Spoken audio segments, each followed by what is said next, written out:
quand on va commencer. Ah, ben il est 19 heures là, hein, les amis. Hein. Oui, Déjà? 29. Bon, allez, Ah ouais, je te laisse, Rasalila. Hare Krishna. Hare Krishna, chers dévots, tout d'abord, cher Prabhupada. Si vous avez des questions, vous pouvez les mettre dans le chat, ainsi que vos... Attends.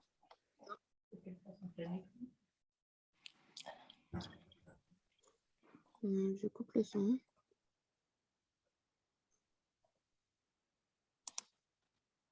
Ouais, c'est bon. Hare Krishna, chers dévots, tout d'abord, cher Prabhupada. Si vous avez des questions, vous pouvez les mettre dans le chat, ainsi que vos commentaires. S'il vous plaît, pensez à éteindre vos micros. Ouais. Vous pourriez les allumer par la suite si vous avez des questions à la fin. Demain, c'est Ram Navami.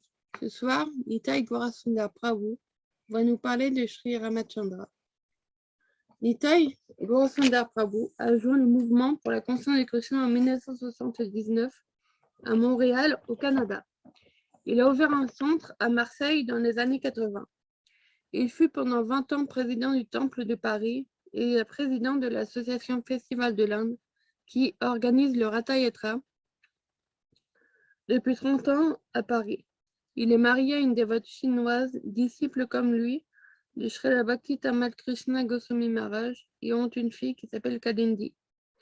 Avant que Nitai Gaurasundar Prabhu ne partage le nectar du Sri Ramachandra, il va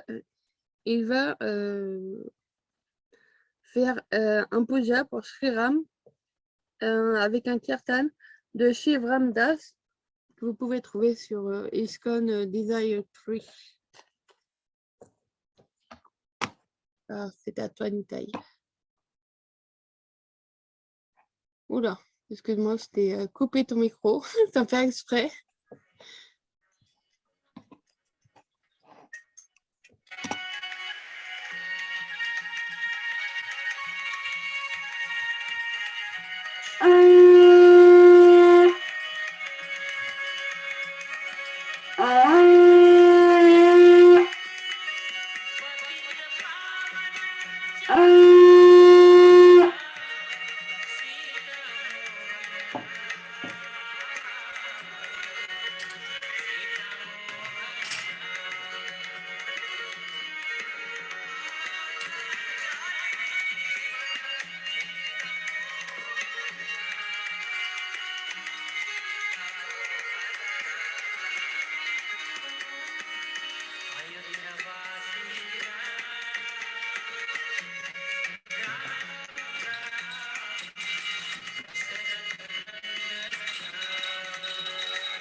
Sitaram, Sitaram, Jaya Sitaram.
Ragupati Ragavatam Patita Pavana Sitaram.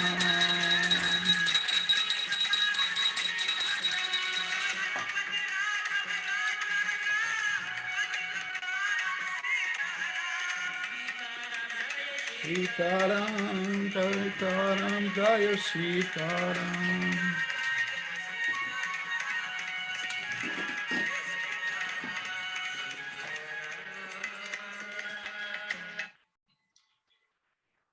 Bonsoir, chers dévots, chers amis, chers invités. On est aujourd'hui donc à la veille de la fête de Sri Ram Navami, l'apparition de Sri Ramachandra il y a environ 1 million d'années sur cette planète. Et donc nous allons parler de lui ce soir. Om Agyanati Mirandasya Gyananjana Shalakaya Chakshurun Miritam Yena Tasmai Shri Gurave Namaha. Ragupati Raghava Rajaram Patita Pavana Sitaram Sitaram Jayo Sitaram Sitaram Jayo Sitaram. Cet avatar du Seigneur Vishnu est très célèbre encore après 1 million d'années sur la planète Terre. Et nous allons aujourd'hui parler de lui grâce aux écrits du Srimad Bhagavatam. Ils sont recueillis donc une partie des enseignements et de la vie de Sri Ramachandra. Bien évidemment, tout le monde connaît le lila de Ram à travers le Ramayana écrit par Valmiki. Et on s'y réfère bien sûr ce soir. Alors il existe en français un Ramayana que je vous conseille d'ailleurs, qui est très intéressant, écrit par à l'origine un Français qui s'appelait Hippolyte Fauché, qui l'a écrit donc il y a quand même assez longtemps, hein, dans les années 1850. Alors c'est intéressant de savoir d'ailleurs que ce Hippolyte Fauché s'est ruiné totalement, ça c'est dans la préface, il s'est ruiné totalement dans un formidable travail consacré à la vulgarisation des grands poèmes de l'Inde. Alors, qu'est-ce que nous dit Jules Michelet, par exemple, quand cette traduction du Ramayana a été disponible, nous dit « Hippolyte Fauché est celui qui a fait à la science les plus grands sacrifices. Pauvre, au fond de sa solitude, ne trouvant pas d'éditeur, il a imprimé de ses mains, il a publié à ses frais les 9 volumes de ce grand poème. Il commence en ce moment une traduction du Mahabharata, labeur encore plus immense. Qu'importe, il vit hors du temps, plus actif mais non moins indien que les brahmanas et les rishis. » Donc ça a été écrit par Jules Michelet dans sa Bible de l'humanité. Donc c'était dans les mêmes années 1850. Alors, ce Ramayana disponible en français, bien sûr, existe aussi en anglais. De nombreuses traductions sont disponibles, plus ou moins complètes. Donc, on va s'y référer un peu, mais aussi, donc, comme je l'ai précédemment dit, au Srimad Bhagavatam du BBT, Bhaktivedanta Book Trust, par Swami Srila Prabhupada. Alors, avant de parler du règne de Ram, il est important de parler de sa naissance. Demain, nous allons célébrer la naissance de Ram et donc comment cette naissance sublime, céleste, a eu lieu. Alors, le roi d'Asharat, son père, avait beaucoup de mal à avoir un fils et comme vous le savez, avoir un fils pour un roi, c'était essentiel. pour perpétuer la tradition royale. Donc, il accomplit un très grand sacrifice à l'époque. Alors, on est en plein Treta Yuga. Le Treta Yuga, c'est celui qui a précédé le Dwapara Yuga, qui lui-même a précédé le Kali Yuga dans lequel nous sommes. Et c'est pour cela que l'on parle de 1 million d'années environ, c'est très approximatif, la présence de Ramachandra sur la planète Terre. Bien sûr, les historiens contemporains ne vont jamais être d'accord avec cette chronologie, mais voilà, c'est ce que nous disent les shastras, les textes sacrés, et ce sont nos références. Donc, en cette époque de Treta Yuga, il faut savoir que le contexte de vie et la morale ambiante n'était pas du tout la même que dans cet âge de Kali. L'âge de Kali est vraiment un âge très matérialiste, où les gens ne font plus pratiquement référence à Dieu, où les sacrifices, les rituels sont pratiquement absents ou sont très, très intéressés. Donc, on est à une époque Treta Yuga qui est proche de l'âge d'or, un Satya Yuga qui l'avait précédé, mais qui était quand même, qui avait ses spécificités. Alors, le roi d'Asharat, qui est venu d'une illustre dynastie lui-même, donc décide de faire un très grand sacrifice, le sacrifice du cheval, on l'appelait aussi Ashvamedha Yaga, pour avoir un fils avec son prêtre Vasista, un très grand rishi, très connu. Et bien sûr, il y avait beaucoup de brahmanas pour ce sacrifice et qui étaient très qualifiés. Et du feu sacré qu'avaient allumé ces brahmanas apparaît un être merveilleux tenant en ses mains un vase. Dans ce vase, un nectar, un breuvage que le prêtre Vasista demande à Dasharat de faire boire à toutes ses épouses. Alors, il y avait plusieurs épouses, et ça, c'était commun à cette époque pour un roi d'avoir un certain nombre d'épouses. Il avait toutes les finances pour pouvoir les entretenir. Donc, le prêtre Vasista demande à Dasharat de faire boire ce breuvage à ses 3 épouses principales, Kaushalya, Sumitra et Kekeyi. Et en temps voulu, eh bien, apparaissent le fruit de ce sacrifice, apparaissent différents enfants qui ne sont pas venus tous en même temps, mais dans une succession. Ram était le premier, et il est né de Kaushalya. Après, Lakshman et Shatrughna sont nés de Sumitra, et le dernier, Bharat, est né de Kekeyi, qui était l'épouse la plus jeune du roi d'Asharat. Donc, bien sûr, le roi était très heureux, la cour, tout le monde était très satisfait d'avoir ses naissances dans la dynastie du roi d'Asharat. Bon, on va passer, puisque il est prévu de parler ce soir donc de Ram en tant que roi, en tant que souverain. Donc, on va passer l'histoire du Ramayana, parce que c'est très long. Mais ce qui ressort, c'est que Ram n'était pas du tout un enfant ordinaire, ses frères non plus d'ailleurs. Ses frères qui avaient tous beaucoup de respect pour lui.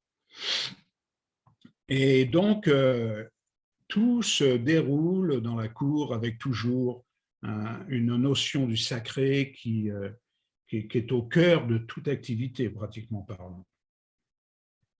Ram a été entraîné, confié à un rishi, Vishvamitra Muni, qui pendant 6 nuits, il est resté avec lui pour le protéger, parce qu'il était il avait des capacités hors du commun déjà dès sa naissance pour le protéger des démons, des êtres maléfiques qui venaient souiller les sacrifices qu'il faisait.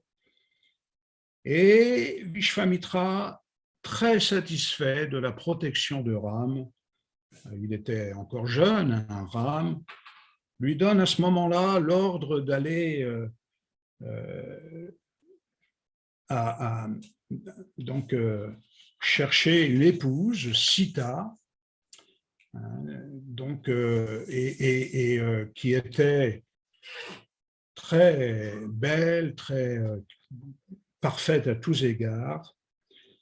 Mais il y avait une condition pour avoir la main de cette Sita, c'était de soulever plus précisément l'arc du sacrifice. Un arc gigantesque, très lourd, qui devait être porté par une centaine de personnes. Et Ram, suivant l'ordre de Vishvamitra, donc, se rend donc, dans le royaume de Vidya et le royaume de Janak Maharaj. Et là, surprend tout le monde non seulement en soulevant l'arc, en le bandant, mais en le cassant en deux, tellement il était puissant. Donc là, le mariage de Ram à Sita a lieu, et tout allait pour le mieux. Ram était brillant, était beau, était puissant, et son père, vieillissant, voulait lui confier le royaume. Alors, avant le couronnement de Ram comme le successeur de son père, Dasharat, déjà on pouvait voir en Ramachandra des qualités extraordinaires. Puisqu'on va parler de dirigeant, de Ram en tant que dirigeant, il est important de comprendre les qualités de Ram, parce que parler d'un dirigeant, c'est parler de ses qualités. Je n'ai pas fait exprès de programmer cette conférence ce soir, la veille d'élections présidentielles en France, où malheureusement on peut voir que les qualités des gouvernants ne sont plus très présentes, quoi. Alors, les qualités de Ram avant son couronnement, donc il était doux, il avait des mœurs honnêtes, c'était une âme céleste.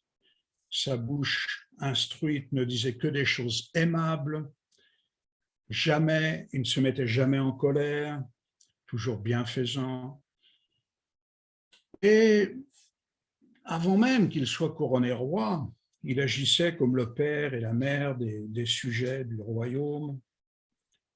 Donc, les astrologues de la cour ont choisi un moment propice pour pouvoir le couronner.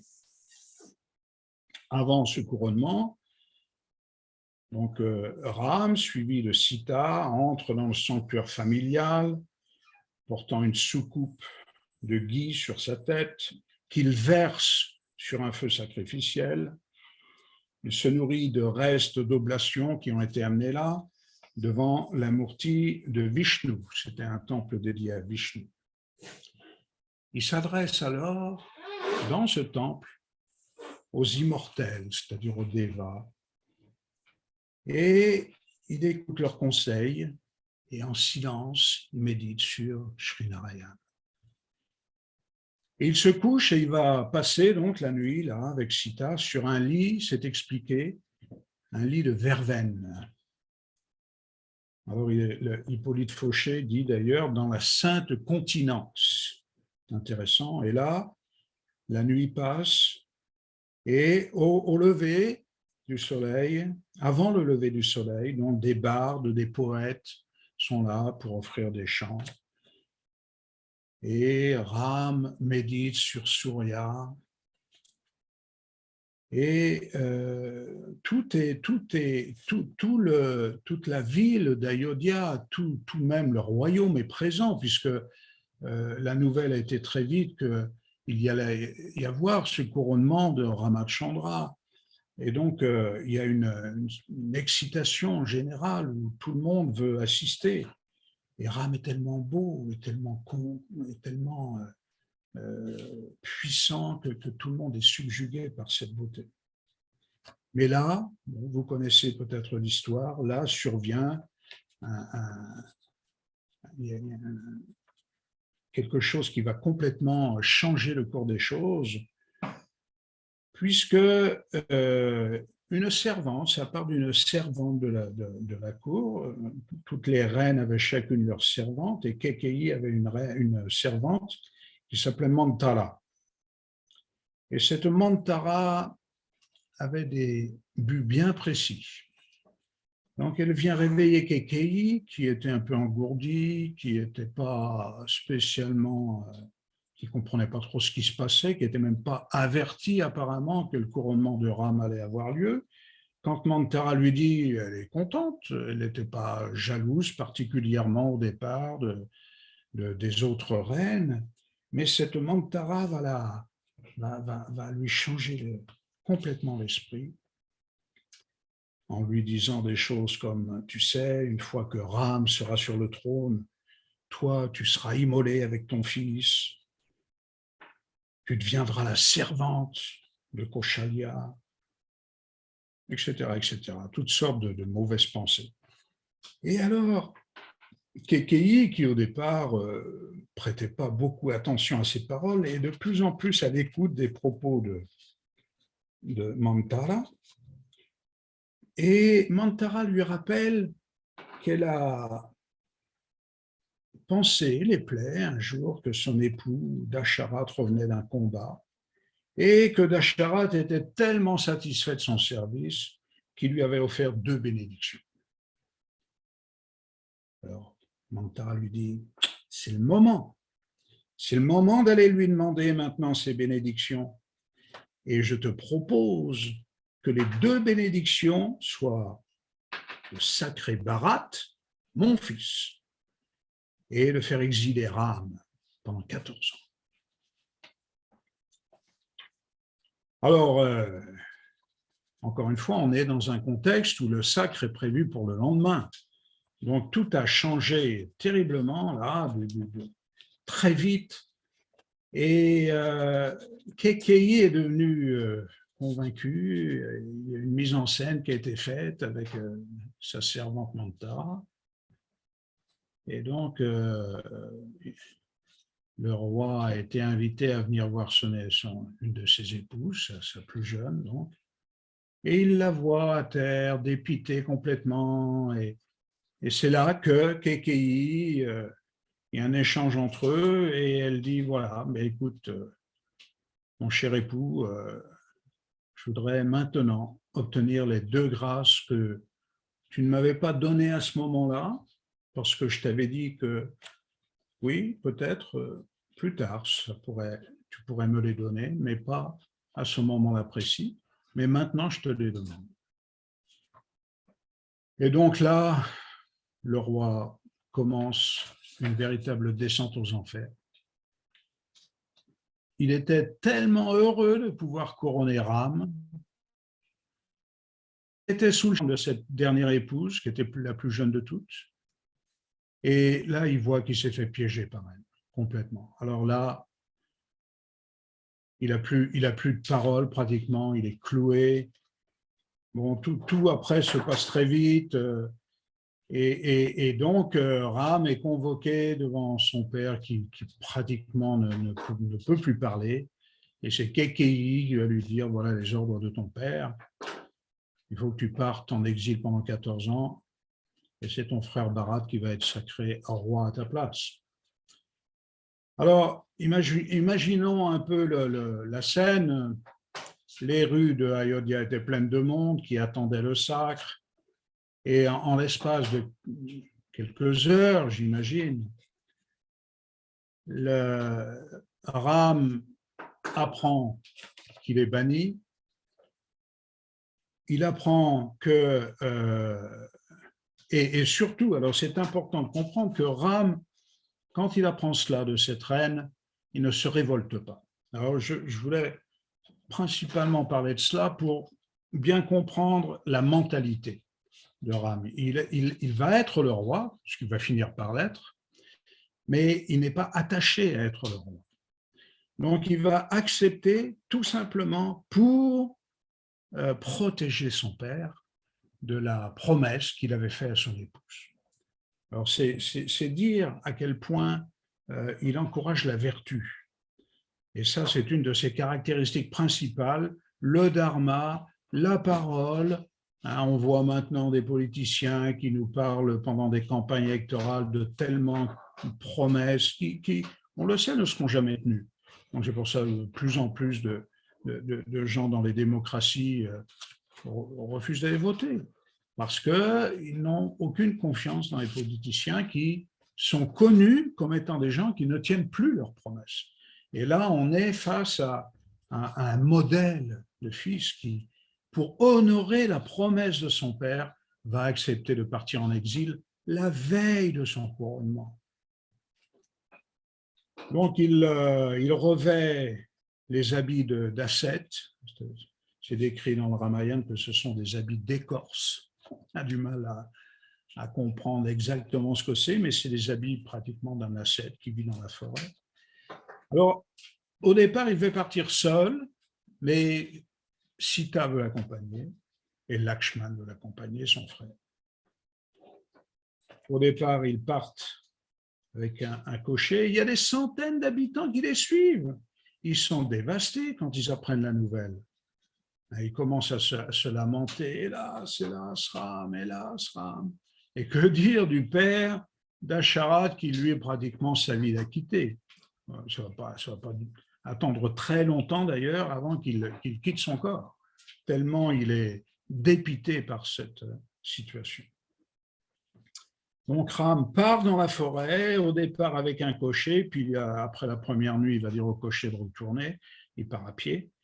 La première nuit, il la passe sur une couche faite de la feuille des arbres, et alors, des centaines d'habitants d'Ayodhya, la preuve qu'ils aimaient tellement Ram, ils avaient voulu l'accompagner, donc des centaines d'habitants dorment au pied des arbres. Et Ram, dans sa munificence, les voit et ne veut pas du tout qu'ils endurent plus d'austérité, donc il part tôt, avant qu'ils se réveillent tous, avec Sita et Lakshman. Et il continue, il passe un fleuve et après, donc, personne ne peut plus les suivre. Alors, je vais essayer d'aller un peu vite pour décrire la suite des événements. Bharat, quand il apprend la nouvelle, refuse d'être roi. Il veut retourner dans la forêt, chercher Ram. Il apprend très vite, les événements se précipitent, Dasharat meurt, et c'est à Bharat de brûler le corps de son père. Et donc, après avoir brûlé le corps de son père, il part avec toute une armée pour chercher Ram dans la forêt, qui n'arrivera pas à convaincre de revenir. Il n'arrivera pas à le convaincre parce que Ram est déterminé, c'est un de ses aspects, de ses qualités, il est déterminé à suivre son vœu, 14 ans, c'est 14 ans. Il ne va pas revenir après quelques jours. Alors, finalement, Bharat, qui refusait d'être roi, parce qu'il avait tellement d'amour aussi pour son frère, et il savait, selon la tradition royale de l'époque, que c'était à lui d'être le roi. Il n'était pas du tout jaloux, il n'avait aucune sorte de prétendance au trône, non, absolument pas. Donc, mais finalement, il accepte, parce que Ram le lui ordonne, il accepte de retourner faire les fonctions, assumer les fonctions de roi, mais en absence de Ram, il n'accepte pas d'être le roi. Il reconnaît Ram comme l'unique roi de Ayodhya, et donc il va emmener ses sandales qu'il va établir sur le trône, il va vénérer ses sandales, et il va donc être comme un ministre en quelque sorte, en intérim, en attendant le retour de Ram dans Ayodhya. Et d'ailleurs, il ne va pas profiter non plus de la cour, de ses opulences. Il choisit, comme son frère, les habits d'ermite en écorce. Et il établit d'ailleurs ses quartiers généraux dans un endroit qui est retiré du palais. Et c'est comme ça qu'il va, pendant les 14 années de l'absence de Ram, gouverner le royaume. Alors ça, c'est donc l'histoire que vous connaissiez peut-être, mais qui est très intense, qui nous fait comprendre vraiment la personnalité de Ramachandra, qui n'est pas du tout un être commun ordinaire. Alors, je passe tous les épisodes où Sita va être kidnappée par Ravan, les singes qui vont se lier à Ram pour aller chercher Sita à Lanka, le pont qui est construit aussi pour permettre aux singes d'envahir Lanka, Hanuman qui arrive, qui met le feu à Lanka. Je passe tous ces épisodes pour revenir sur le retour de Ramachandra à Ayodhya, après avoir fait périr Ravan.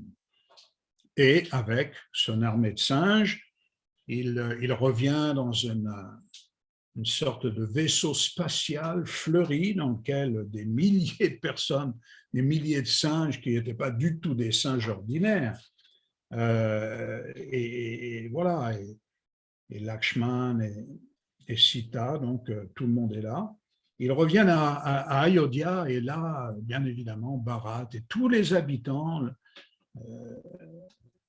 attendaient ce moment avec impatience pour finalement couronner Ram. Donc il s'est passé 14 ans entre-temps. Donc après, il y a tout le bain sacré où on rase les cheveux de Ramachandra et il accepte donc d'être le roi. Et là, donc, on arrive sur ce que l'on appelle le règne de Ramachandra, qui va quand même durer 11 000 ans. Alors, il faut savoir que dans le Treta Yuga, les gens vivaient plus longtemps que dans le Kali Yuga. Il est dit dans le Kali Yuga que quand quelqu'un arrive à 100 ans, c'est déjà quelque chose d'extraordinaire. La moyenne de vie au début du Kali Yuga et à la fin du Kali Yuga n'étant pas la même. À la fin du Kali Yuga, pratiquement quand les gens arriveront à 50 ans, moyenne de vie, hein, ils seront déjà des vieillards. Et donc, le Dwapara Yuga, les gens vivaient plus longtemps, et également donc, dans ce Treta Yuga, donc, la moyenne de vie était à peu près de 1000 ans. De plus de 10 000 ans. Et donc, 11 000 ans à peu près, c'est ce que nous rapporte le Ramayana, qui marque le règne de Ramachandra. Alors, voilà, là, je voudrais parler vraiment des qualités de Ramachandra en tant que dirigeant. Alors d'abord, on l'appelle Raja Rishi. Raja Rishi, c'est-à-dire à la fois un sage et à la fois un roi. Toutes les décisions qu'il prend, il se fait conseiller par des ministres, par des brahmanas. Il a son prêtre, son brahmana et plusieurs brahmanas, bien sûr, à son service pour accomplir régulièrement des sacrifices. Et des sacrifices à Dieu, à la personne suprême, toujours empreint de beaucoup de dévotion. Donc, le règne de Ramachandra a été marqué par la justice. Et pourquoi précisément marqué par la justice? Parce qu'il a fait appliquer un principe dont parlent beaucoup les textes sacrés des Védas, le Varnashram. C'est-à-dire les Varnas et les Ashrams sont bien catégorisés Et au centre de ce Varnashram, il y a le dharma, la piété, la religion, les sacrifices offerts à Dieu, la personne suprême. Alors il est dit que pendant son règne, pratiquement il n'y avait pas de voleurs, tout le monde accomplissait son devoir, tout le monde était éduqué, l'éducation était au centre véritablement pour être citoyen, il fallait être éduqué. Les vieillards ne voyaient jamais mourir des enfants ou des jeunes avant de quitter ce monde. Et même pour ceux, il est dit que lors du règne de Ramachandra, pour ceux qui ne voulaient pas quitter ce monde, ils pouvaient rester dans la compagnie de Ram et partir en même temps avec lui. Et la maladie était pratiquement absente du royaume. Et tous les citoyens étaient heureux. Alors, particulièrement, Ram avait fait un vœu aussi qui était Ekapatni Vrata. Ekapatni Vrata, c'était un vœu de n'avoir qu'une seule épouse. Alors que son père, lui, avait plusieurs épouses. Et alors qu'il était commun pour les kshatriyas d'avoir plusieurs épouses, lui n'en avait qu'une seule et avait fait le vœu de rester qu'avec une seule épouse. Donc il en résultait très peu de jalousie entre les humains, qui ne se faisaient pas de nuisances les uns entre les autres. Et la nature était très prodigue. Les terres étaient fertiles, produisaient en abondance. Les arbres étaient sans cesse couverts de fleurs, de fruits. La pluie ne venait qu'en temps opportun. Le vent, ce n'était pas des tempêtes, mais le vent était là pour caresser les feuillages. Donc, tout dans le royaume était dans une sorte de béatitude pendant ce règne de Ram, qui est quand même, il faut le savoir, un avatar de Vishnu, Dieu la personne suprême, descendu sur terre pour montrer comment justement régir un royaume et comment le roi est un envoyé de Dieu qui reçoit les bénédictions de Dieu. Et donc lui-même, Rama, faisait toutes sortes de libations, feux sacrificiels, organisait beaucoup de... était un roi très, très pieux. Il a eu 2 fils, Lava et Kusha. Alors, je ne vais pas rentrer non plus dans les détails du départ de Sita, qui est parti chez Valmiki, et c'est là que sont nés ses fils, Lava et Kusha, et qui ont revu leur père plus tard. Sita est retournée d'où elle était venue de la terre, elle est retournée dans la terre, et ce qui a beaucoup attristé Ram, qui a décidé de faire pendant des milliers d'années un Agnihotra régulièrement en l'honneur de son épouse. Alors, que nous dit cette histoire de Ram? Que le royaume de Dieu, Rama Rajya, c'est un terme qu'on entend très souvent, même en Inde. Le royaume de Dieu est possible, mais avec Dieu au centre, mais que, bien sûr, à notre époque, beaucoup de dirigeants veulent le royaume de Dieu sans Dieu. Et qu'un bon gouvernement dépend des rapports harmonieux que le peuple a avec son dirigeant. Donc cette histoire de Ramachandra est une histoire qui est très émouvante. Comment Sita, son épouse, a été kidnappée, c'est quelque chose de très émouvant. Et comment en fait il a été dépossédé du royaume et comment il est revenu. Et tous les gens l'attendaient dans leur cœur. Et donc, cette histoire de Ramachandra nous montre des qualités extraordinaires. Alors, une chose aussi que je n'ai pas mentionnée, mais qui est intéressante, c'est que Ram, au moment du feu de sacrifice qu'il a instauré roi, il a donné aux 4 brahmanas qui étaient là, qui présidaient ce feu sacrificiel, il leur a donné son royaume. Pourquoi? Parce qu'il honorait les brahmanas.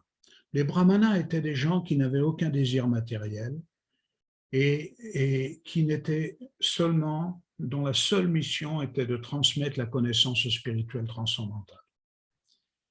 Et donc, puisqu'ils étaient akama, sans désir matériel, sans possession, il leur donnait son royaume. C'était très symbolique. Alors, ces brahmanas l'ont accepté comme une obole sacrificielle, mais tout de suite après, on redonnait à Ram ce royaume qui lui appartenait et qu'il avait tenu de son père, en offrant d'ailleurs des prières merveilleuses, en lui disant « Le plus beau cadeau que tu nous fasses aujourd'hui, c'est d'avoir pénétré notre cœur. » Donc, cette histoire du Ramayana, ou ce récit des divertissements de Ramachandra, comme toute histoire des Védas, à la fin se termine par une bénédiction qui est très intéressante. Alors, le roi Parikshit, là, qui est Shukadeva Goswami, qui lui parle donc dans le Srimad Bhagavatam, lui dit « Ô roi, quiconque écoute le divertissement de Sri Ramachandra sera finalement délivré de la maladie de l'envie et se libérera des chaînes de l'action intéressée. » Donc voilà la bénédiction que l'on peut recevoir si l'on écoute ces récits avec foi, attention. Je vous remercie de votre écoute et je vous propose, si vous avez des questions, de les adresser maintenant.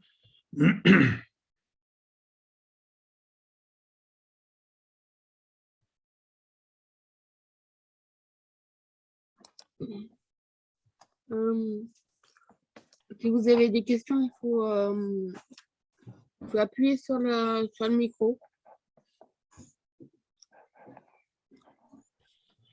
Il n'y en a pas dans de questions écrites. Hein? Non. D'accord. Il n'y a pas de questions. D'accord, d'accord. On va arrêter là. Si personne n'est contre.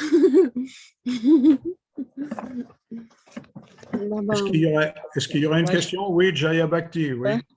Oui, je pense. Enfin, justement, quand Ram est venu, on savait, quand on l'a apparu, enfin, le roi savait, personne ne savait que c'était Krishna, enfin Dieu, la personne suprême.